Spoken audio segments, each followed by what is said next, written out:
professeure Duduche. Avec elle, pas de retenue. Alors, vous avez peut-être vu cette histoire. C'est un scoop de nos collègues du journal Le Soleil. Plus de 60 000 $ pour nettoyer les vitrines de la SAQ parce qu'il y avait des autocollants qui avaient été apposés dans les succursales pendant la négociation de la convention collective. J'avais envie de parler de ce dossier-là avec Éric Duhem, qui est chef du Parti conservateur du Québec. Éric, bonjour. Bonjour Sophie. Bonjour Éric, on se connaît dans la vie de tous les jours, donc on fera pas semblant, donc on va se tutoyer. J'espère que ça choquera personne. Éric, t'as écrit il y a quelques années de ça un essai percutant sur la Société des alcools du Québec et sur notre monopole. Quand t'as vu ces chiffres-là des collègues du Soleil qui ont eu accès avec la loi d'accès à l'information, ça a été quoi ta première réaction? Étais-tu surpris? Non, je n'étais pas surpris, c'était pas encore, parce que c'est pas la première fois que ça se produit, pratiquement à chaque conflit. Même des fois, ça a été plus que 63 000 $ que les contribuables ont dû déverser là, pour du vandalisme syndical. Et c'est ça qui est déplorable. Hein. Je l'avais même fait au mois de septembre, j'avais même affiché là, des photos sur les réseaux sociaux. Là. C'était carrément... Pensez à n'importe quelle entreprise privée que dans un commerce de détail, là, des employés décideraient de faire ça. On empêchait les clients de voir de quel pays était l'origine du vin. Devant les vitrines, on cachait des bouteilles avec des collants sur des revendications syndicales. Puis ça n'a rien à voir avec si vous êtes pour ou contre les revendications, là, parce que même moi, il y a des affaires que le syndicat revendique avec lesquelles je trouve qu'ils ont un certain fondement. Cela étant dit, dans quel autre commerce est-ce qu'on fait ça? Est-ce qu'on va écœurer les clients? Puis où est-ce qu'on va vandaliser ce qui appartient à l'entreprise pour essayer de faire avancer sa cause au niveau des négociations collectives? C'est absolument inacceptable. Ce qui est encore plus inacceptable, Sophie, c'est que le 63 000 $ que ça va coûter pour nettoyer parce qu'il y a des cochons qui ont collé des collants un peu partout dans les succursales, bien, il y a la moitié de ce montant-là qui va être payé par les contribuables. Et c'est ça qui est dégueulasse dans toute cette histoire. Oui, parce que, donc, selon ce qu'a appris Le Soleil, donc, la facture va être partagée en deux entre le SEMB, donc le syndicat des employés, et la SAQ. Donc, c'est notre argent à nous. Donc, en plus de s'être fait écœurer, je pense que ça a vraiment écœuré beaucoup de monde pendant tous ces mois-là. En plus d'avoir été écœuré, en plus, on est obligé de payer pour les frais de nettoyage. T'as utilisé un mot, évidemment, on connaît ta verve et on connaît ton utilisation du vocabulaire. Éric, t'as dit que c'était des cochons qui avaient fait ça. C'est pas un petit peu fort, un petit peu exagéré quand même de traiter des syndiqués qui revendiquent quand même simplement des meilleures conditions de travail, de les traiter de cochons, Éric? J'aurais pu les traiter de vandales, Sophie, peut-être que ça aurait été plus précis. Mais c'est carrément des gens qui agissent et qui salissent le bien public délibérément, strictement pour des raisons syndicales, qui s'attaquent aux clients, puis qui s'attaquent aux succursales. C'est le bien public, là, une succursale de la SAQ. Là, ces panneaux-là, là, c'est nous qui les avons payés. Le fait que c'est écrit le pays d'origine, d'où provient le vin qu'on veut consommer, c'est de l'information qui est pertinente quand on est en succursale. Mais eux utilisent ça pour mettre des collants, pour vandaliser, pour faire revendiquer leur cause syndicale. Ça a plus sa place. Je comprends qu'il y a été peut-être une époque là, où c'était une façon de procéder, là, mais j'ai l'impression qu'il y a encore des dinosaures dans les syndicats qui agissent comme à une époque qui est révolue. Puis on le voit avec ça, mais on le voit aussi avec tout le travail d'enquête qui a été fait par Québécois ces derniers jours. Là. Toutes les factures de la FTQ Construction, ça va dans le même sens. On a l'impression que c'est des gens qui sont d'une autre époque. Ils sont dinosauresques.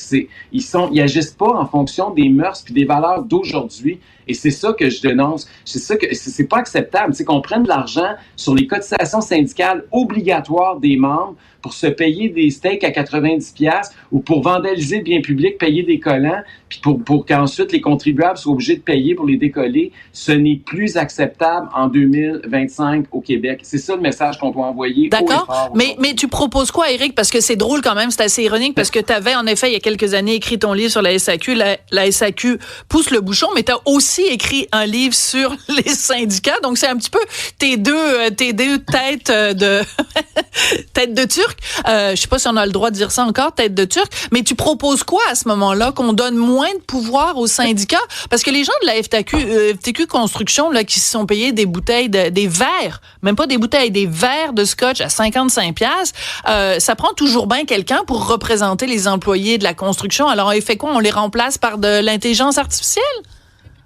D'abord, que quelqu'un se paye un scotch à 100$ le verre, j'ai rien contre ça s'il paye de ses poches. Le problème, c'est que au Québec, on oblige les travailleurs à verser des cotisations syndicales. On est un des endroits, Sophie, où les syndicats ont les meilleures conditions au monde. En tout cas, certainement les meilleures du continent. D'ailleurs, on va relier ce qui s'est passé ces derniers jours dans l'actualité. Là. Il y a 3500 Québécois qui ont perdu leur travail chez Amazon.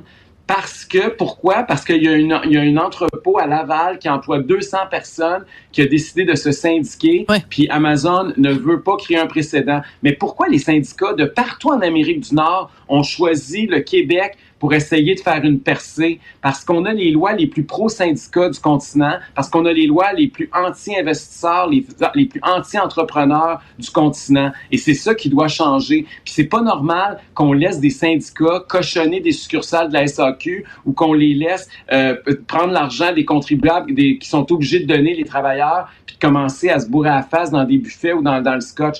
Il y a quelque chose qui est plus acceptable. Ce que je propose, c'est pas compliqué, là. Les syndicats, d'abord et avant tout, doivent faire preuve de transparence. Ça veut dire qu'il faut que les états financiers soient accessibles, comme c'est le cas dans un paquet d'États aux États-Unis, même dans des provinces au Canada. Ça, c'est hyper important. Donc, transparence numéro 1.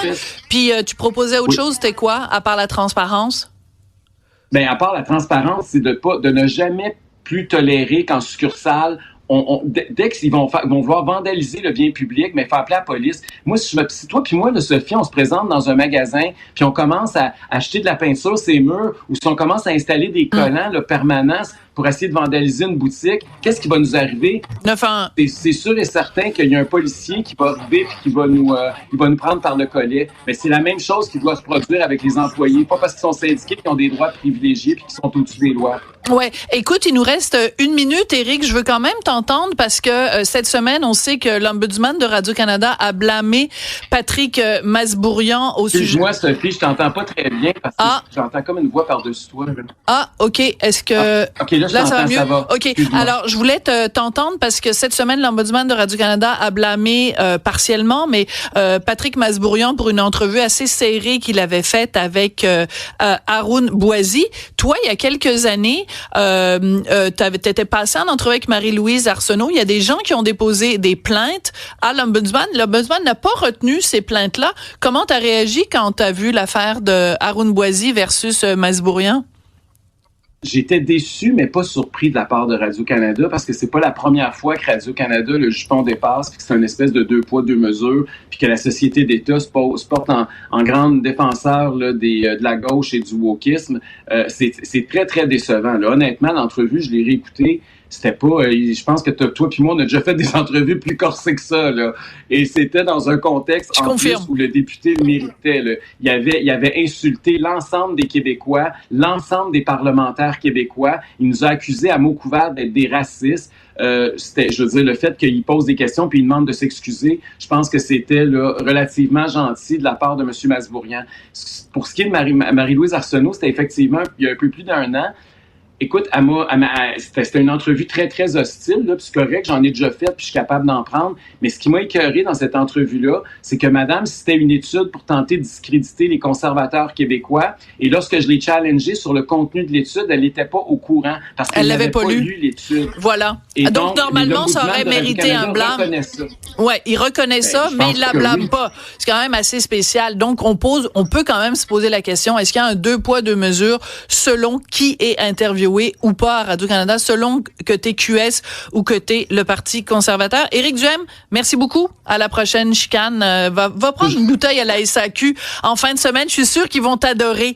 Les syndiqués vont t'aimer. Tu les as traités de cochons. Bravo, Éric. Non, ça va bien aller. J'ai traité les gens qui ont vandalisé le bien public de cochons. C'est pas tous les employés. C'est important. La nuance est importante. Rigueur. Merci beaucoup, Éric. Merci, Sophie. Bon week-end. Bon week-end.